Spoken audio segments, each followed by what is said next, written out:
አንድ ቤተሰብ ያውም የተመረጠ በፍቅር መሆን ነበረበት። ነገር ግን ቅናት በውስጡ እሳት አስነሳ። ሁለት ሴቶች ከአንድ ባል ልጅ ለማግኘት የሚያደርጉት እልህ አስጨራሽና የሚያስደነግጥ ፉክክር። ግን እውነቱ ይህ ነው። ሰው በጥረቱ ሊያገኝ የሚሞክረውን በረከት እግዚአብሔር በዝምታው ጀርባ ዕቅዱን እየፈጸመ ነበር። ታዲያ በዚህ ፉክክር መካከል የተሰወረው የእግዚአብሔር ዕቅድ ምን ነበር? እናዘው ሲታገል እግዚአብሔር በእውነት እየሰራ ነውን? ይህን ቪዲዮ እስከ መጨረሻው ተከታተሉ። ምክንያቱም ይህ ታሪክ ስለ ልጅ መውለድ ብቻ አይደለም፣ ነገር ግን እግዚአብሔር በተበላሸ ቤተሰብ ውስጥ እንኳን የሚሰራውን ታላቅ ዕቅድ የሚገልጥ ነው። ሰላም የእግዚአብሔር ቤተሰቦች እንደምናችሁ። ከቁጥር 1 እስከ 21 በራሔልና ሊያ መካከል የተነሳው ቅናት እና ፉክክር መንፈስ በጣም ግልጽ የሆነ ምሳሌ ይዟል። ራሔል መካን ስለነበረች በጥልቅ ሐዘን ውስጥ ገባች። በቅናት ልቧ ተሞላ። በእግዚአብሔር ተስፋ ከመታመን ይልቅ ሰዋዊ መንገድ በመጠቀም አገልጋዩን ባላን ሚስት ትሆነው ዘንድ ለያዕቆብ ሰጠችው። ይህ ሁኔታ ሳራ ለአብርሃም ሚስት ትሆነው ዘንድ አጋርን እንደሰጠችው የሚናገረውን ክፍል ያስታውሰናል። ነገር ግን በሰው ጥረት ተስፋን ለማሳካት መሞከር ሁከትና መከፋፈልን ያመጣል። ሐዋርያው ጳውሎስ በገላትያ ምዕራፍ 4 ከቁጥር 21 የሳራና የአጋር ታሪክን በመጠቀም ተስፋ በጸጋ እንጂ በሰው ጥረት እንደማይፈጸም ያስተምራል። በዚህ መካከል ሊያና ራሔል መፎካከር ጀመሩና ሁለቱም አገልጋዮቻቸውን በመጠቀም ልጆችን ለማግኘት ውድድር ውስጥ ገቡ። የልብ ቅናትና ማንነትን በሌላ መንገድ ለመግለጥ መሞከር እንዴት ወደ ግጭት እንደሚያመራ ክፍሉ ይጠቁማል። ነገር ግን እግዚአብሔር ይህን የፉክክርና የቅንዓት መንፈስ እንዲሁም የቤተሰብ ግጭት እንኳን ሳይቀር በራሱ ዕቅድ ውስጥ አካቶ ተጠቀመበት።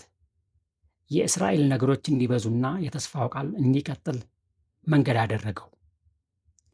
ይህ የሚያሳየው የሰው ድካምና ስህተት እንኳን ቢሆን እግዚአብሔር በሉዓላዊነቱ ዕቅዱን ለመፈጸም መጠቀም እንደሚችል ያመለክታል። ሐዋርያው ጳውሎስ በአንደኛ ቆሮንቶስ ምዕራፍ 3 ቁጥር 3 ቅናትና ክርክር በአማኞች መካከል ሲታይ ይህ የሥጋ ማስረጃ እንደሆነ ይናገራል። ይህም ሰው ገና ወደ መንፈሳዊ ብስለት እንዳልደረሰ የሚገልጽ ነው። ነገር ግን እግዚአብሔር ከዚህ አይነት ድካም ውስጥ እንኳን ሕይወትን ሊያበቃና ዓላማውን ሊፈጽም ይችላል። የሰው ድካም የእግዚአብሔርን ዕቅድ አያቆምም። ነገር ግን እግዚአብሔር በጸጋው ድካማችንን እንኳን ወደ በረከት ሊቀይር ይችላል።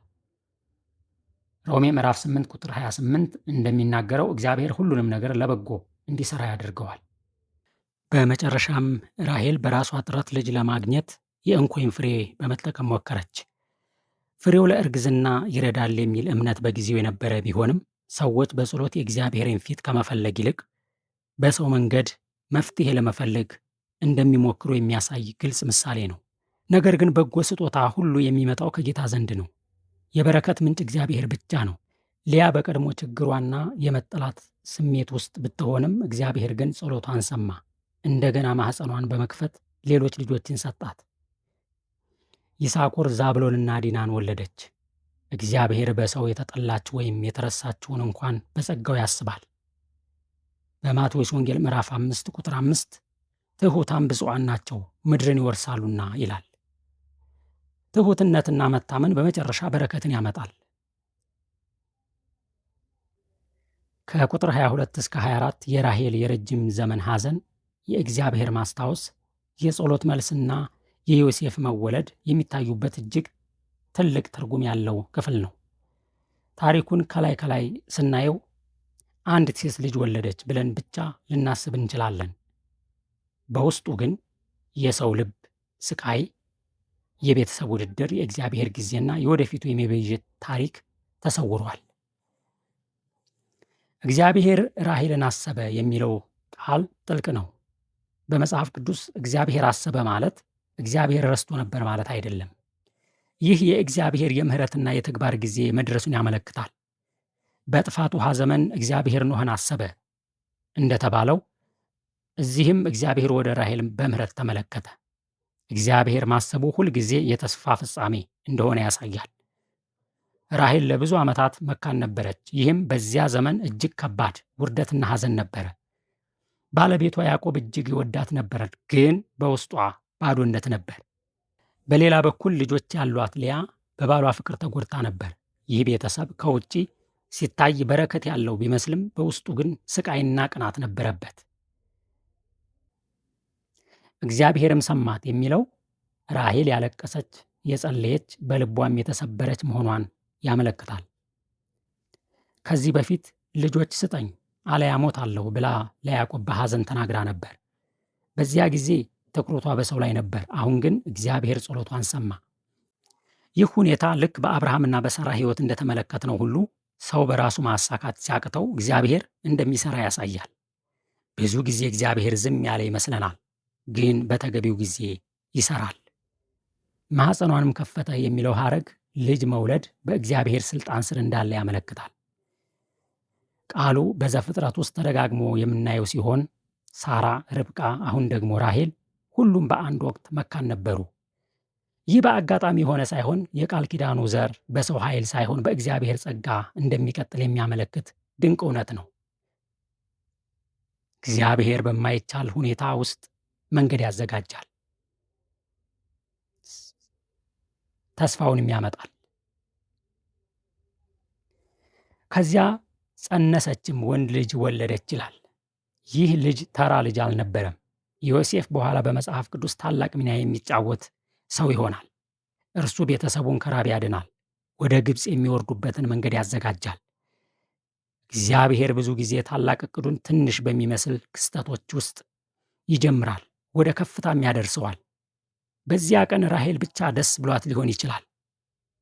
እግዚአብሔር ግን በዮሴፍ በኩል ትውልዶችን ለማዳን እየሰራ ነበር። ዮሴፍ ተራ ሰው አይደለም፣ የእግዚአብሔር ታላቅ እቅድ ክፍል ነው። ራሔል እግዚአብሔር ነቀፋዬን አስወገደ አለች፣ ምክንያቱም በዚያን ዘመን መካንነት እንደ ኀፍረት ይቆጠር ነበር። ስለዚህ ራሔል የተሰማት ደስታ እጅግ ጥልቅ ነበር። ይህ ቃል እግዚአብሔር የሰውን ኀፍረት ወደ ክብር ሊለውጥ እንደሚችል የሚያመለክት ነው። ሰዎች በድካማችን ወቅት ሊያፍሩብን ይችላሉ፣ እግዚአብሔር ግን አይተወንም፣ በጊዜው ከፍ ሊያደርገን ይችላል። ዮሴፍ የሚለው ስም ይጨምር ወይም እግዚአብሔር ይጨምርልኝ፣ እግዚአብሔር ሌላ በረከት ይጨምርልኛል የሚል ተስፋ አዘል ስም ነው። ራሔል አንድ ልጅ ከወለደች በኋላ እንኳ እግዚአብሔር ሌላ ልጅ ይጨምርልኝ አለች። ይህ የሰው ልብ ባህሪ ነው። ሰው ያገኘውን ከተቀበለ በኋላ ተጨማሪ ይፈልጋል። አንዳንድ ጊዜ እግዚአብሔር በሰጠን በረከት ከመደሰት ይልቅ ቀጣዩን ነገር ብቻ እንመለከታለን። ሆኖም ይህ ደግሞ በራሔል ውስጥ የእምነት ብልጭታ ነበር። እግዚአብሔር የጀመረውን እንደሚቀጥል አመነች። ከቁጥር 25 እስከ 43 ያዕቆብ ከላባ ለመለየት ያደረገውን ጥረት፣ የሰውን ተንኮልና የእግዚአብሔርን በረከት እንዲሁም እግዚአብሔር ያዕቆብን ከጭቆና እንዴት እንዳላቀቀው የሚያሳይ ታሪክ ነው። ከውጭ ስናየው ስለ በጎችና ፍየሎች የሚናገር ታሪክ ይመስላል። በውስጡ ግን የነፍስ ጦርነት፣ የነፃነት ፍላጎት፣ የእግዚአብሔር ታማኝነትና የቃል ኪዳን በረከትን ደብቆ ይዟል። ቁጥር 25 ራሔልም ዮሴፍን ከወለደች በኋላ ብሎ ይጀምራል። ይህ አገላለጽ ዮሴፍ ከተወለደ በኋላ ያዕቆብ ወደ ሀገሩ የመመለስ ፍላጎት እንዳደረበት ያመለክታል። ለ20 ዓመታት ያህል በላባ ቤት አገልግሎ ነበር። አሁን ግን የራሱን ቤተሰብና የተስፋውን ምድር ማሰብ ጀመረ። አንዳንድ ጊዜ እግዚአብሔር በሕይወታችን አዲስ ዘመን ሲጀምር በውስጣችን የመንቀሳቀስ ፍላጎትና ግፊትን እንደሚያኖር ያሳያል። ለረጅም ጊዜ አንድ ቦታ ልንቆይ እንችላለን። የእግዚአብሔር ጥሪ ሲመጣ ግን ውስጣችን እረፍት ያጣል። ስለዚህ ያዕቆብ ወደ አገሬና ወደ ዘመዶቼ ልሂድ አለ። ይህ ንግግሩ የተስፋውን ምድር ልቡ እንደናፈቀ ያመለክታል። በላባ ቤት ብዙ ነገር አግኝቶ ነበር፣ ሚስቶች፣ ልጆች፣ ንብረት። ነገር ግን በውስጡ ይህ የመጨረሻ ቦታ አይደለም የሚል ስሜት ነበረው። እኛ አማኞች በዚህ ዓለም ብዙ ነገሮችን ብናተርፍም እንኳን ይህ ዓለም ቋሚ ቤታችን አይደለም። ሁልጊዜ ወደ እግዚአብሔር ተስፋ የሚጠራን የውስጥ ጥሪ አለ። እኛ የምንናፍቀው ሀገር አለን። ላባ ግን ያዕቆብን ይዞ ማስቀረት ፈለገ። ፈርዖን በግብፅ የያዕቆብን ልጆች ለመልቀቅ እምቢ እንዳለው ሁሉ ላባም አገልጋዩን ለመልቀቅ አልወደደም። እግዚአብሔር በአንተ ምክንያት እንደባረከኝ ተረድቻለሁ አለው። ይህ አስፈላጊ ነጥብ ነው። ያዕቆብ በቤቱ ስለነበር ላባ በረከት አግኝቶ ነበር። እግዚአብሔር ለአብርሃም የሚባርክውን እባርካለሁ ብሎ ነበር። ያ ቃል በያዕቆብ ሕይወት በግልጽ ታይቷል። አንዳንድ ጊዜ እግዚአብሔር ሰዎችን የሚባርከው በእኛ መገኘትና ጸሎት ሊሆን ይችላል። አንድ አማኝ ጌታ ከእርሱ ጋር ከመሆኑ የተነሳ በቤት፣ በሥራ ቦታው ወይም በማኅበረሰብ ውስጥ የሰላምና የበረከት ምክንያት ሊሆን ይችላል። ነገር ግን ላባ በያዕቆብ ምክንያት መባረኩን ቢያውቅም ልቡ ግን ንጹሕ አልነበረም። ያዕቆብን የሚፈልገው ስለ ፍቅር ሳይሆን ስለ ጥቅም ነው። ብዙ ጊዜ ሰዎች የምንሰጠውን አገልግሎትና በረከታችንን ይፈልጋሉ፣ እኛን ግን አይፈልጉም። ላባ ያዕቆብን እንደ ትርፍ ምንጭ እያየው ነበር። ያዕቆብ ስለ ላባ በረከት ሁኔታ ሲናገር ወደ አንተ ከመምጣቴ በፊት ጥቂት ነገር ነበረህ፣ አሁን ግን ሀብትህ እጅግ በዝቷል አለ። ያዕቆብ የበረከቱን ምንጭ ራሱ እንደሆነ አላሰበም። ነገር ግን እግዚአብሔር ባረከህ አለ። ይህ መንፈሳዊ ታማኝነት የሚታይበት አመለካከት ነው። ብዙ ሰዎች ስኬት ላይ ሲደርሱ እኔ ያደረግሁት ማለት ይቀናቸዋል። ያዕቆብ ግን በረከቱ ከእግዚአብሔር መሆኑን አስተዋለ። ከዚያ በኋላ የተለየ ስምምነት ተደረገ። ያዕቆብ ዝንጉርጉርና ነቁጣ ያለባቸው በጎችና ፍየሎች የእርሱ እንዲሆኑ ጠየቀ።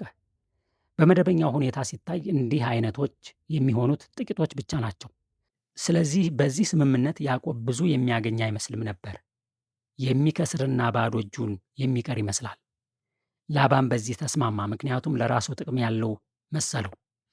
ከዚህ በኋላ ላባ በተንኮል እነዚህን እንስሳት ከያዕቆብ ዘንድ ለይቶ የ3 ቀን ያህል መንገድ አራቃቸው። ምክንያቱም ያዕቆብ በቀላሉ እንዳይበለጽግ ለመከላከል ነበር። እነዚያ ባለነጠብጣብ ወይም ዝንጉርጉር እንስሳት ከመንጋው ጋር ቢቀሩ ተመሳሳይ ግልገሎች ሊወለዱ ይችሉ ነበር። ይህም የያዕቆብን ደሞዝ በፍጥነት ያበዛ ነበር። ስለዚህ ላባ ያዕቆብ ባዶ እጁን እንዲቀር እድሉን ለመቀነስ ሞከረ። እርሱ ሁልጊዜ በተንኮል የሚሰራ ሰው ነው። ከዚያ ያዕቆብ እርጥብ በትሮችን ቆርጦ በውሃ ፊት አኖራቸው። ይህ ክፍል ብዙ ጥያቄ ያስነሳል። እንደ እውነቱ የበጎቹ ቀለም በበትሮቹ አይወሰንም።